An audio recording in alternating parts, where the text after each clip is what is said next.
یہ شروع میں جو تھوڑا امبیرسمنٹ سی فیل ہوتی ہے انٹرونشن ڈیٹا پریزنٹ کرنے امبیرسمنٹ میں. نہیں محسوس ہوتی ہے, خوف محسوس ہوتا ہے کہ اس نے باہر چلے جانا, ہم نے جو اس یہ بات کی ہے وہ باہر جا کے اکثر کرے گا کیا. یہ ڈپینڈ کا, یہ اتنا لکھنوی طریقہ ہے, میں آپ کو بتاؤں کہ میں اس کی خوبصورتی پہ میں بھی حیرت ہوتا ہوں کہ یہ اتنا پیارا طریقہ ہے جس میں 5 نکات ہوتے ہیں کہ آپ ایک واقعہ بیان کرتے ہیں, اس پہ اپنی فیلنگز بیان کرتے ہیں, پھر اس وقت کا اپنا غلط رد عمل بتاتے ہیں اور اس پہ معذرت چاہتے ہیں, پھر آپ بتاتے ہیں کہ آج ہم سمجھ گئے ہیں کہ یہ بیماری ہے اور یہ بیماری جو ہے اس کی وجہ سے یہ سب کچھ ہوا اور اس کو علاج چاہیے. یعنی مریض پر جو نوازش ہے واحد جو ہم کر سکتے ہیں ایز اے فیملی, وہ نوازش ہے کہ اس کو علاج مہیا کر دیں.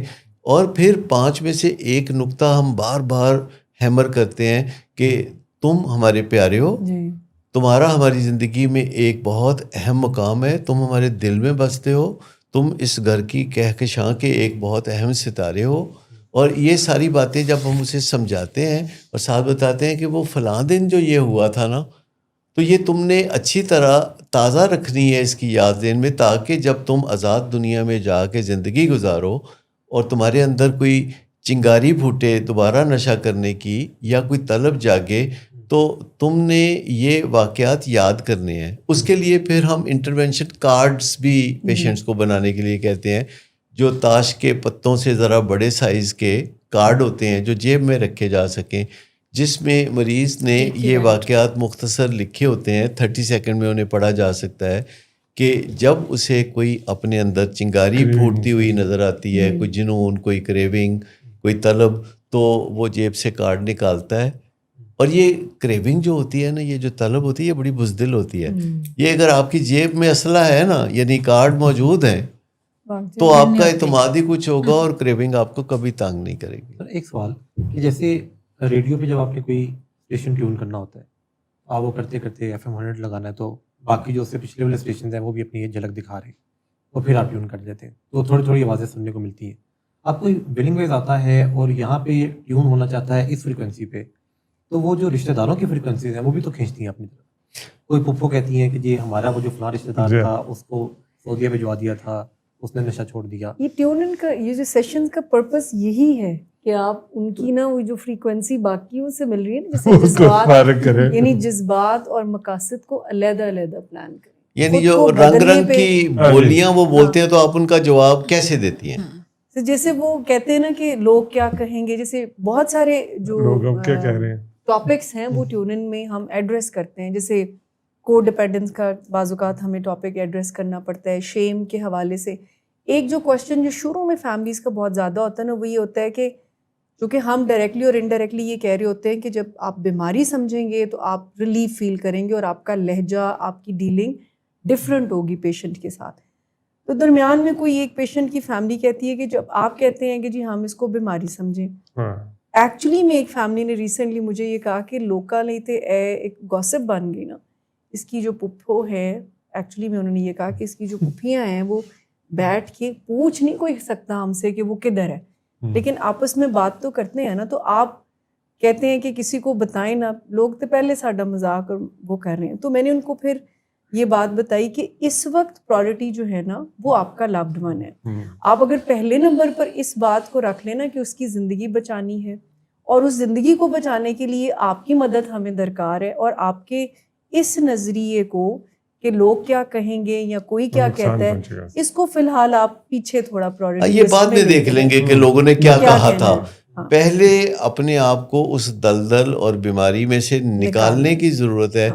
جب ایسا ہم کامیابی سے کر لیں چند سال کے بعد, پھر ہم کہیں گے لوگوں نے کیا کہا تھا, تو آپ کو خیال بھی نہیں آئے گا کہ لوگوں نے کچھ کہا تھا کہ نہیں کہا تھا. سر ٹیونن میں نے یہ دیکھا کہ جیسے جب یہ میں ابھی پچھلے دنوں کی بات کر رہی ہوں, تو جیسے میں نے ان کو بات کر رہی تھی تو وہ خود بھی سمجھ رہی تھی, اور ایک دو فیملی ممبر اور تھے کسی اور پیشنٹ کے, انہوں نے بڑے اچھے طریقے سے ان کو کہا کہ یہ جو ہے نا, لوگ جب آپ کا بچہ ٹھیک بھی ہوگا نا پھر بھی کچھ کہیں گے, تو فی الحال جو آپ نے فیصلہ کیا ہے نا, تو ہم نے اپنی کر کے تو ساری زندگی دیکھی, اب جو علاج آپ کو کہتا ہے نا اس کو کر کے دیکھیں اور پھر دیکھیں کیا. مجھے بتائیے کہ جو لوگ نشہ نہیں کرتے, بہت بہترین زندگی گزارتے ہیں, لوگوں نے کچھ نہیں کہتے, ان کو بھی کہتے ہیں. گانا بھی تو ہے, لوگوں کا کام تو ہے, لوگ کہیں گے, لوگوں کا کام ہے کہنا. تو پھر لوگ کیا کہیں گے اس کی اہمیت ہے بھی, لیکن بہت زیادہ نہیں ہے. اس کی جتنی اہمیت ہے کہ لوگ کیا کہیں گے سنیں, اور اگر کوئی لوگ معقول بات کر رہے ہیں تو اس سے کوئی نتیجہ نکال لیں. لیکن اگر آپ کو لگتا ہے کہ لوگ کوئی نامعقول بات کر رہے ہیں تو ڈیلیٹ کر دیں. آپ اپنے متعلق کیا کہتے ہیں؟ کافی پہلے, شاید 12-13 سال پہلے, کوئی کسی ویڈیو میں یا کسی جگہ پہ کہ لوگ کیا سوچیں گے, یہ بھی ہم سوچیں گے تو لوگ کیا سوچیں گے. یہ بات ٹھیک ہے بالکل. میں آپ سے جاننا چاہتا ہوں مس شمائلہ کہ لوگ آ کے تو کچھ نہ کچھ ایکسکیوزز پیش کرتے ہیں, کچھ پرانی پیراڈائمس پہ بات کرتے ہیں, نظریات پہ بات کرتے ہیں, جو ٹیون ان سیشن کا بنیادی مقصد ہے کہ ان کا قبلہ درست کرنا, ان کا نارتھ درست کرنا. تو کیا کیا باتیں ہیں جو لوگ عام طور پر ٹیون ان سیشن میں کرتے ہیں اور آپ کو ریپیٹیٹیولی ان کا جواب دینا پڑتا ہے؟ سر سب سے پہلے تو وہ جو یہ بات کرتے ہیں نا کہ وی ڈڈ سم تھنگ رانگ, یہ بھی ایک بہت بڑا چیلنج ہے. جب فیملیز آتی ہیں تو چونکہ ہم ان کو یہ بتا رہے ہوتے ہیں کہ یہ ایک بیماری ہے اور اس بیماری میں کسی کا قصور نہیں ہے, تو ایک بات جو مجھے لگتا ہے بار بار فیملی کو پنچ کرتی ہے وہ یہ ہے کہ بہرحال یہ قصور تو ہمارا ہے. ہم نے اگر صحیح پرورش کی ہوتی تو یہ یہاں پہ نہ ہوتا. اچھا, اس کے علاوہ پھر فیملی ایک دوسرے پہ ذرا بلیم کر رہی ہوتی ہے. فادر سمجھتا ہے کہ مدر نے نیگلیکٹ کیا ہے, مدر سمجھتی ہے کہ فادر, یہ جو قصوروار, یہ جو اپنے قصوروں کو ڈھونڈنے بیٹھ جاتے ہیں, اور پھر سوسائٹی کہ تسی کچھ ڈیفینیٹلی غلط کیا ہے اور اللہ تعالیٰ آپ کو اس کی سزا دے رہا ہے. یعنی یہ والے جو کانسیپٹس ہیں نا, فیملی بہت تکلیف میں ہوتی ہے جب وہ آتے ہیں. وہ کھل کے کسی سے بات نہیں کر پاتے اور وہ یہ سمجھ رہے ہوتے ہیں کہ یہ جو ہمارے ساتھ ہو رہا ہے نا یہ ہمارے اعمال ہیں, یا ہمارا کوئی قصور ہے, یا ہماری قسمت خراب ہے, یا ہم پہ جادو ہوا ہے, یا کسی کی نظر لگ گئی ہے. تو یہ وہ جو کامن سینس کے سارے آئیڈیاز ہوتے ہیں نا وہ فیملی بار بار لے کر آتی ہے. پچھلے دنوں ایک فادر نے بہت اچھا سوال کیا, جب میں ان کو یہ کو ڈپینڈنس کے حوالے سے کچھ بتا رہی تھی تو انہوں نے کہا ہم بہت اچھے سے سمجھیں کہ ہمیں نوازشیں نہیں کرنی, ہمیں ذمہ داریاں دینی ہے, ہمیں نا امیدی سے نکلنا ہے خود کو مضبوط کر کے. کیا اس کا کوئی پہلا پیرامیٹر بھی ہوگا کہ ہمیں کیسے پتہ چلے کہ ہم رائٹ ڈائریکشن میں؟ تو میں نے ان کو کہا کہ سب سے پہلے یہ خیال اگر آپ کے ذہن میں پوری طرح سے کلیئرٹی کے ساتھ ہے کہ قصوروار ہم نہیں ہیں, تو یہ وہ پہلا سٹیپ ہوگا کہ you are on the right track, کہ یہ بیماری ہے, وی آر ناٹ یعنی قصوروار, we are not responsible, it is a disease اور اس کا ایک علاج ہے. تو وہ میں دیکھتی ہوں کہ فیملیز اتنے انٹرسٹ سے سنتی ہیں. دیکھیں کسی پیارے کے نشے کی بیماری میں پھنسنے کی جو ذمہ داری ہے وہ فیملی پر نہیں عائد ہوتی, پر اس کے علاج کی ذمہ داری فیملی پہ آتی ہے. فیملی مدد فراہم کرنے کے لیے سوشلی پابند ہے, لیکن فیملی کے ذہن میں خوف اور خطرہ اتنا زیادہ ہوتا ہے کہ وہ ایک طرح سے منجمد سے ہو جاتے ہیں. میں آپ کو بتاؤں کہ انسان کا دماغ خطرے کو فیس کرنے کے لیے تو بنا ہے, لیکن وہ خطرے میں بسنے کے لیے نہیں بنا. یعنی آپ اپنے دماغ کو ٹیون کر سکتے ہیں کہ وہ خطرے کو فیس کر کے خطرے میں سے نکل جائے, لیکن اگر وہاں قیام کا ارادہ بن جائے, پڑاؤ ڈال لیں آپ, تو اس سے بہت زیادہ جو مشکلات پیش آتی ہیں. اور ایک اور بھی مشکل ہے جو ہم پروفیشنلز کو پیش آتی ہے کہ جب ہم بات چیت کر رہے ہوتے ہیں تو کئی دفعہ اس بات کا خطرہ ہوتا ہے کہ فیملی ہماری کسی بات کا برا نہ منا جائے. تو یہ کام بہت ہمبلی کرنے کا ہے, یہ پل صراط پر چلنے والی بات ہے. بطور ڈاکٹر ہم ڈانٹ ٹپٹ نہیں کر سکتے, ہم الزام تراشی بھی نہیں کر سکتے. تو ہمیں پتہ ہونا چاہیے کہ کون جانتا ہے کہ اگر کسی پیشنٹ کی فیملی کی جگہ ہم ہوتے تو ہم بھی وہی انیبلنگ اور پرووکنگ کر رہے ہوتے, ہم بھی وہی غلطیاں کر رہے ہوتے جو کہ وہ کر رہے ہیں. کیونکہ یہ جو امیڈیٹلی ذہن میں خیال آتا ہے جب ہمیں پتہ چلتا ہے کہ ہمارا پیارا نشے کی بیماری میں پھنسا ہوا ہے, تو امیڈیٹلی جو خیال آتا ہے وہ کنٹرول کا, قابو کرنے کا, بے عزتی کرنے کا, برا بھلا کہنے کا. ہمیں لگتا ہے کہ اب بنتا ہے اس کی بے عزتی ہو جائے تو کام ٹھیک ہو جائے گا.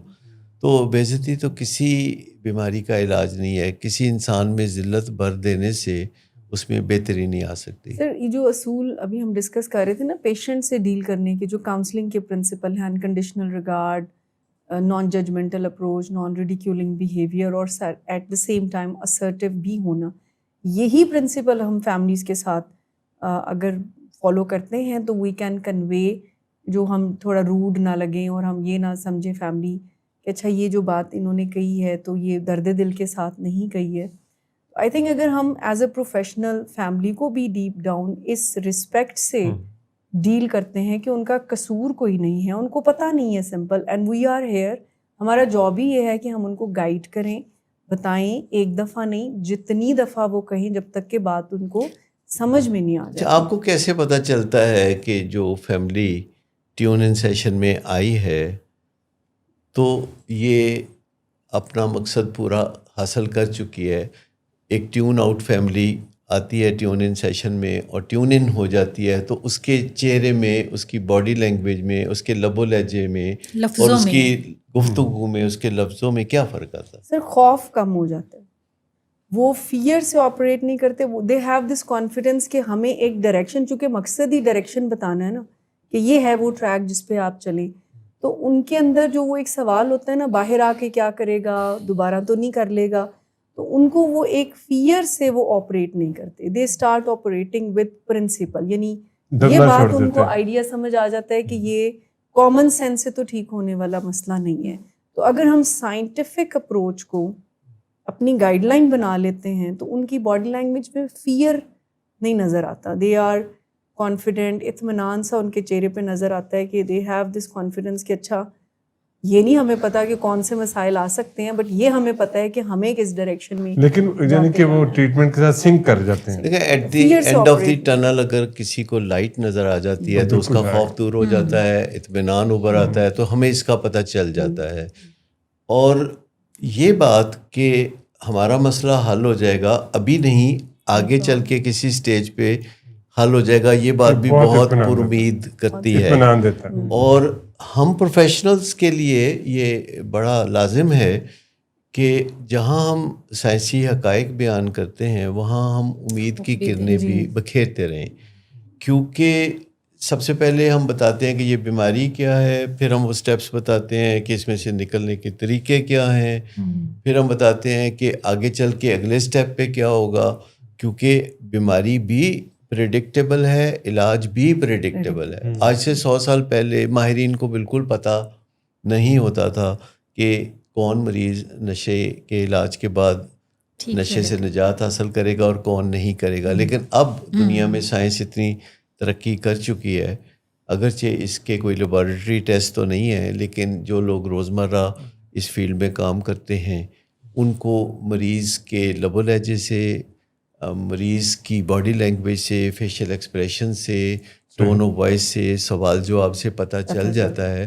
کہ مریض جو ہے ریکوری میں جا رہا ہے یا نہیں جا رہا. ان کو ہم کہیں گے کہ یہ ہمارے مریض کی جو بیماری ہے اس میں جو وائٹل بیہیویئرز ہم کیسے چیک کرتے ہیں, اس کی ایگو کیسی ہے, اس کا رویہ کیسا ہے, کیا وہ اپنی بیماری کو سمجھا ہے کہ نہیں سمجھا, کیا اس کو پریویو ملا کہ نہیں کہ نشہ چھوڑنے کے بعد اس کی زندگی کیسے بہتر ہوگی, کیا اس کو یقین ہے کہ اس جد و جہد کے بعد اس کی زندگی خوشحالی کی طرف گامزن ہو جائے گی.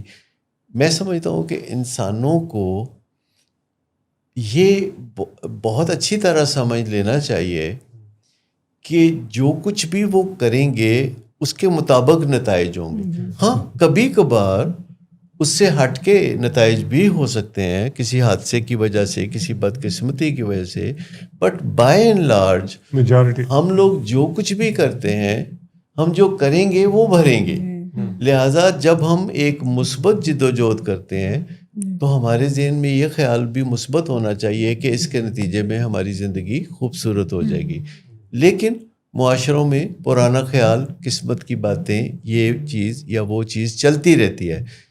ہم 100% موقع پہ تو نہیں کہتے کہ انسان جو کرتا ہے اس کے مطابق ہی اس کا نتیجہ اس کو ملتا ہے, لیکن 95% موقع پہ انسان جو کرتا ہے اس کو اس کے مطابق ہی نتیجہ ملتا ہے. تو پرابیبلٹی کافی ہائی ہے. اگر 95% موقع پہ انسانوں کو ان کے اپنے ہارڈ ورک اور سمارٹ ورک کا نتیجہ ملتا ہے. تو دیر از انف ریزن کہ وہ ہارڈ ورک اور سمارٹ ورک پہ گامزن رہیں اور اللہ تعالیٰ سے فضل کی آس لگائیں. اللہ تعالیٰ کسی کی محنت ضائع نہیں کرتا, انسان کے لیے بس وہی ہے جس کی وہ صحیح کرتا ہے. اللہ کسی کی محنت ضائع نہیں کرتا اور اس کا نتیجہ بھی نکلتا ہے. یعنی جیسے ہم اس شو کے ذریعے دیکھتے ہیں کہ لوگ بہتری کے سفر کی طرف آتے ہیں, بے شمار جو انکوائریز آ رہی ہوتی ہیں بلنگ ویز پہ, تو وہاں سے پتہ لگتا ہے کہ لوگ یہ بتاتے ہیں کہ ہم آپ کا شو دیکھتے ہیں, وہاں سے سیکھتے ہیں, اور پھر اس کے ذریعے ہم نے رابطہ کیا. ڈاکٹر صاحب کے ذریعے آپ کا بہت شکریہ, ڈاکٹر حماد آپ کا بہت شکریہ, مشملہ آپ کا, اور میڈم عثمان آپ کا بہت شکریہ. ناظرین آپ کا بہت شکریہ کہ آپ یہ پروگرام دیکھتے ہیں, پسند کرتے ہیں, اپنی فیملی کے ساتھ شیئر کرتے ہیں اور اس سے استفادہ کرتے ہیں. اپنا اور اپنے پیاروں کا بہت خیال رکھیے. اللہ حافظ.